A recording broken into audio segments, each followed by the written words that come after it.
آج 21واں روزہ اور 21واں روزہ ایک بہت ہی اہم روزہ ہوتا ہے. اس کا ریزن تو ویسے رمضان ہے ہی ہے، لیکن خاص طور پر یوم علی یعنی کہ حضرت علی رضی اللہ عنہ کی شہادت کا دن.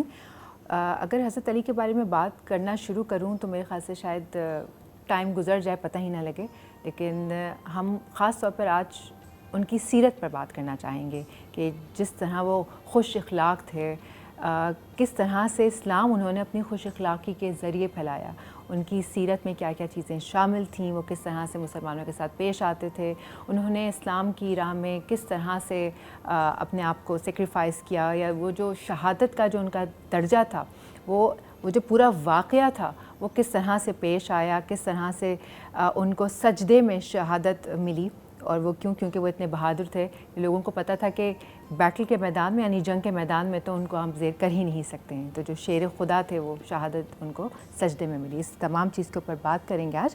فاطمہ آغا، پبلک اسپیکر اور spirituality faith based life coach, آج ہمارے ساتھ. السلام علیکم فاطمہ. وعلیکم السلام. کیسی ہیں آپ؟ ٹھیک ٹھاک، خیریت سے؟ فاطمہ، آج کا دن بہت اہم دن ہوتا ہے. ہم روزہ تو ظاہر سی بات ہے، روزے کے حوالے سے بات کرتے ہی کرتے ہیں، لیکن یوم شہادت پہ بھی بہت ہم بناتے ہیں، بات کرتے ہیں، کیونکہ ہم سب علی کے ماننے والے ہیں. سو ہم چاہتے ہیں کہ سب سے پہلے ہم بات کرتے ہیں ان کی سیرت کے اوپر، کیونکہ جو اسلام پھیلا ہے نا، وہ پھیلا ہی اخلاقیات پہ، کیونکہ اتنی خوش اخلاق مسلمان ہمارے حضور پاک صلی اللہ علیہ وسلم کو آپ دیکھ لیں. جب فتح مکہ ہوئی تو وہ تلواروں کی جنگ نہیں تھی، وہ محبت کی جنگ تھی، جو محبت سے اخلاق سے جیتی گئی. اور حضرت علی بھی اپنے اخلاق کی وجہ سے بہت مشہور تھے. تو ہم ان کے اخلاق پہ بات کرتے ہیں اور کس طریقے سے اس وقت کا اخلاق ہم آج کے دور میں اپنی پرسنالٹی میں انکارپوریٹ کر سکتے ہیں. بالکل. آئی تھنک کہ تھینک یو سو مچ کہ آج میں حضرت علی کی سیرت پہ کچھ بات کرنے کا مجھے موقع ملا. کسی بھی رول ماڈل کا ہماری زندگی میں ہونے کا فائدہ ہی یہ ہوگا کہ ہم اس پہ عمل کر سکیں. اور حضرت علی کی تعلیمات کا اور ان کے کردار کا سب سے بڑا میسیج ہی یہ تھا کہ knowledge without practice is just confusion. آج آپ دیکھیں کتنی انفارمیشن ہے ہمارے پاس، ہر جگہ جہاں دیکھیں، واٹس ایپ پہ دیکھیں، گوگل پہ دیکھیں، اتنی انفارمیشن ہے، لیکن کیا وہ ہم پریکٹیکلی اپنے اندر ایبزارب کر کے اپنے کردار میں دکھا رہے ہیں یا نہیں؟ تو اس لیے بہت ضروری ہے کہ ہم یہ دیکھیں کہ حضرت علی جہاں جنگ کے میدان میں اتنے بریو، اتنے مضبوط، اتنے طاقتور انسان نظر آتے ہیں، شجی جو ہے وہ سولجر نظر آ رہے ہیں، اور وہی شخص گھر میں جھاڑو بھی دے رہا ہے اور بیوی کے ساتھ جو ہے وہ بی بی فاطمہ الزہرا کے ساتھ وہ چکی میں بھی ہیلپ کر رہے ہیں، بچوں کو بھی دیکھ رہے ہیں، اور یہاں تک کہ آخری ٹائم تک وہ فیمس ہو گئے تھے فادر آف دا آرفنس کے نام سے. یعنی کہ وہ جتنے بھی یتیم تھے کوفہ کے، کیونکہ بہت سارے جو میل فگرز ہوتے تھے اس زمانے میں وہ جنگوں میں جاتے تھے تو بچے یتیم ہو جاتے تھے، تو وہ بچوں کے درمیان بہت پاپولر تھے کہ بچوں کے ساتھ کھیلتے تھے اور ان کو غذا جا کے دینا، اپنے ہاتھ سے کھانا کھلانا. تو یہ جو بیلنس ہے ان دونوں کوالٹیز کا کہ وہ اتنے بریو بھی تھے، ایک پوزیشن آف پاور میں بھی تھے، and yet at the same time اتنا سافٹ ہارٹڈ تھے کہ کسی بھی ظلم والی چیز کو دیکھ کے ان کی آنکھوں میں آنسو آ جاتے تھے. تو انہوں نے اس ٹائم پہ ہمیں دکھایا کہ میسکولینٹی کا مطلب یہ نہیں ہے کہ آپ سخت کردار ہو جائیں.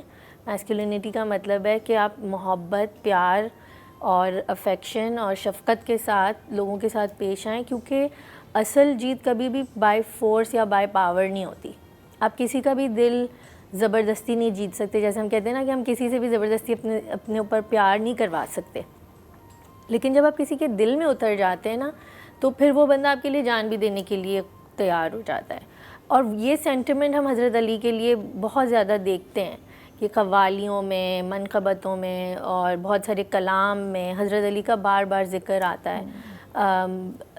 علامہ اقبال سے لے کے کتنے سارے ایسے شاعر ان کی گزرے، بہادری کی مثالیں دی جاتی ہیں اور ان کی اخلاقیات کی مثالیں دی جاتی ہیں آج بھی. تو وہ لیگیسی کو قائم رکھنے کے لیے آپ نے دل میں بسنا ضروری ہے. اس کے لیے انسان کو کوئی یہ نہیں کہ کوئی بڑے تیر مار لے انسان، وہ بھی تھے ان کے، لیکن ساتھ ساتھ اخلاق کی جو خوبصورتی ہے وہ سب سے زیادہ مشکل ہے.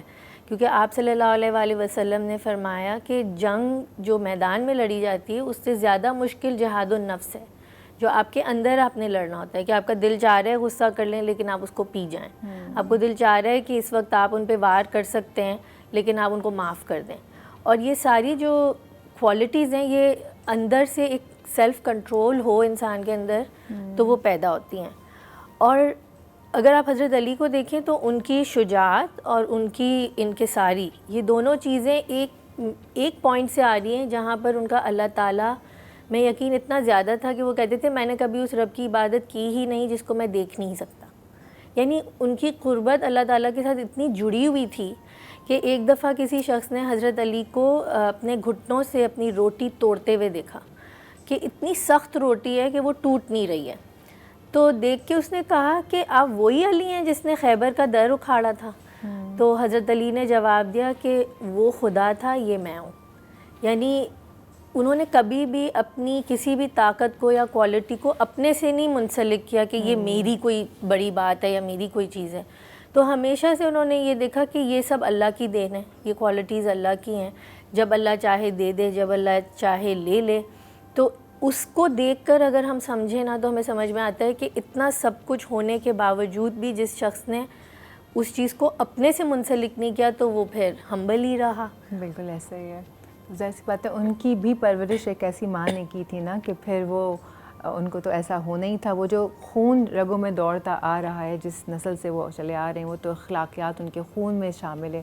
ان کی سیرت کے قصے پورے خاندان کے، مطلب حضور پاک صلی اللہ علیہ وسلم کے وہ کیا کہتے ہیں، آپ حضرت امام حسن امام حسین کی بات کر لیں، آپ کسی کی بھی بات کر لیں، وہ جو اخلاقیات تھے نا، بہادری کے قصے بھی ایکولی اتنے ہی اوپر. بہادری، ان کی شجاعت، یہ ان کے ساری. اور اس کے بعد اگر آپ ان کی وہ محبت اور جنگ میں مطلب ایک بیلنس لے کے چل رہے تھے. اور یہی بیلنس ہمیں اسلام سکھاتا ہے، جس کو اردو میں کہتے ہیں میانہ روی. بالکل. امام علی کی زندگی میں یہ ایک بہت اسپیشل چیز نظر آتی ہے کہ جہاں ہم ان کی شہادت کے دن بات کرتے ہیں کہ مسجد کے اندر ان کی شہادت ہوئی، تو اگر ان کی پیدائش کے بارے میں دیکھا جائے تو ان کی تو پیدائش ہی خانہ کعبہ کے اندر بتائی جاتی ہے کہ دیواریں جو ہے وہ کھل گئیں اور بی بی فاطمہ بنت اسد جو ان کی والدہ تھی، جو حاملہ تھیں، وہ اندر چلی گئیں. 3 دن تک وہ اندر رہیں اور کہا جاتا ہے کہ ان کو جنت سے رزق ملا. اور جب پیدائش ہو چکی تو بچے نے آنکھ نہیں کھولی. امام علی جب چھوٹے برتھ ہوئی تھی ان کی تو انہوں نے آنکھیں نہیں کھولی، یہاں تک کہ رسول پاک صلی اللہ علیہ وآلہ وسلم جو عمر میں ان سے 30 سال بڑے ہیں، انہوں نے جو ہے وہ ان کو گود میں اٹھایا. جب ان کی نظریں ملی ہیں تو حضرت علی کی آنکھیں کھلی ہیں.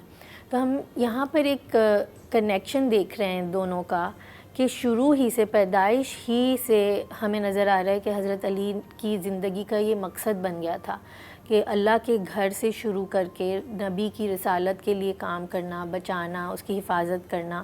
یہاں تک کہ اب دیکھیں کہ دونوں بھائیوں کا ساتھ ہر وقت ساتھ ہمیں نظر آتا ہے. رسول پاک بھی اپنے دادا کے انتقال کے بعد اپنے چچا حضرت ابو طالب کے گھر چلے گئے جو حضرت علی کے والد ہوتے ہیں، اور بی بی فاطمہ بنت اسد نے ماں بن کے ان کی تربیت کی، ان کا خیال رکھا. یہاں تک کہ ہم دیکھیں کہ مکہ سے جب رسول پاک صلی اللہ علیہ وسلم کو ہجرت کرنی پڑ رہی ہے اور ظلم بڑھ چکا ہے، تو اس رات کو بھی رسول پاک صلی اللہ علیہ وسلم کی آپ صداقت اور ایمانداری دیکھیں کہ انہوں نے کہا کہ مشرکین کے میرے پاس کچھ امانتیں پڑی ہوئی ہیں جو مجھے ان کو واپس کرنی ہیں، اور خفیہ طور پہ ان کو ہجرت بھی کرنی تھی.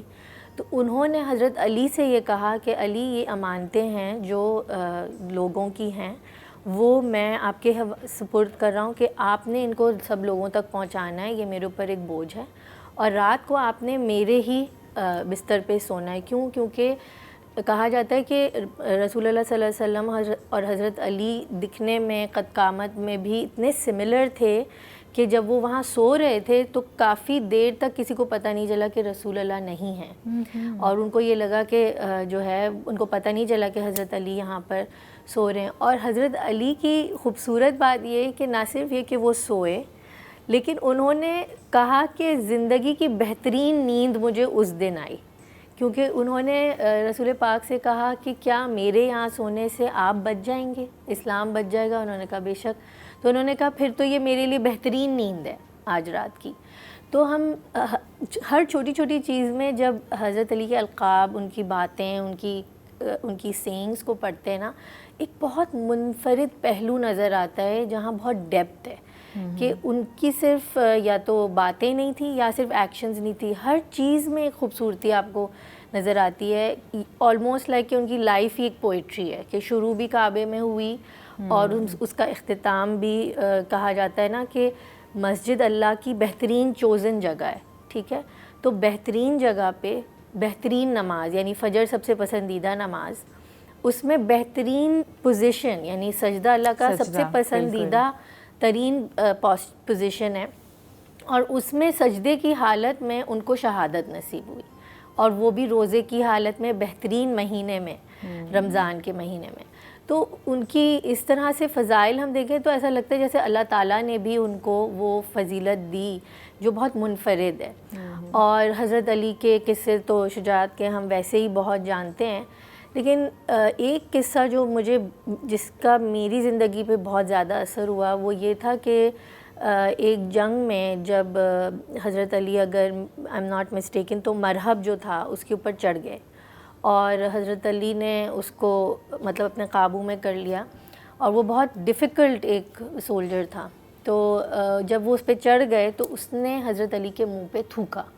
ٹھیک ہے، حضرت علی نے جب اس چیز کو ایبزارب کیا کہ اس نے ان کے منہ پہ تھوکا ہے، اور امام اس کو فوری طور پر اس وقت قتل کر سکتے تھے، پوری طاقت تھی اور بہت مشکل سے قابو میں آنے والا شخص تھا وہ، لیکن امام فوراً اٹھ گئے اور انہیں قتل نہیں کیا. تو لوگ حیران ہو گئے کہ مطلب ایک باکسنگ یا ریسلنگ کمپٹیشن کوئی دیکھ رہا ہوتا ہے اور آپ بس ابھی اس کو ڈیفیٹ کرنے والے ہیں اور آپ اٹھ جائیں اور اس کا فائدہ نہ اٹھائیں.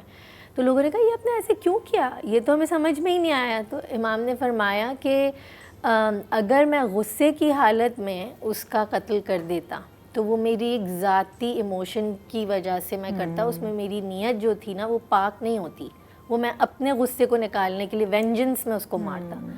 لیکن اب جب میرا غصہ ٹھنڈا ہو جائے گا تو پھر میں خلوص نیت کے ساتھ جا کے صرف اللہ کے لیے اس کا قتل کروں گا تو وہ میرے لیے جائز ہوگا. پھر آپ یہاں پہ دیکھیں نا کہ غصے کو پی جانا ایسے ایک مومنٹ پہ اتنا ہیٹڈ مومنٹ ہے کہ وہ کسی اگر ان کے ہاتھ میں تلوار تھی وہ چاہتے تو اس کو وہ اڑا بھی سکتے تھے. بالکل بالکل. لیکن انہوں نے اتنے کڑے وقت میں بھی اپنے آپ کو کتنا اندر سے پیشنٹلی ہولڈ کیا. یہ تو ایک ایسی بات ہے کہ آج بھی اگر ہم اس چیز کو اپنی پرسنالٹی میں انکارپوریٹ کر لیں تو کیا ہی بات ہوگی کہ جو ہیٹڈ مومنٹس ہوتے ہیں جس میں ہم بالکل ریش ہو جاتے ہیں، غصے سے آگ بھگولا ہو جاتے ہیں، اگر اس وقت ہم بھی وہ غصہ پی جائیں تو کافی ساری چیزوں سے بچا جا سکتا ہے.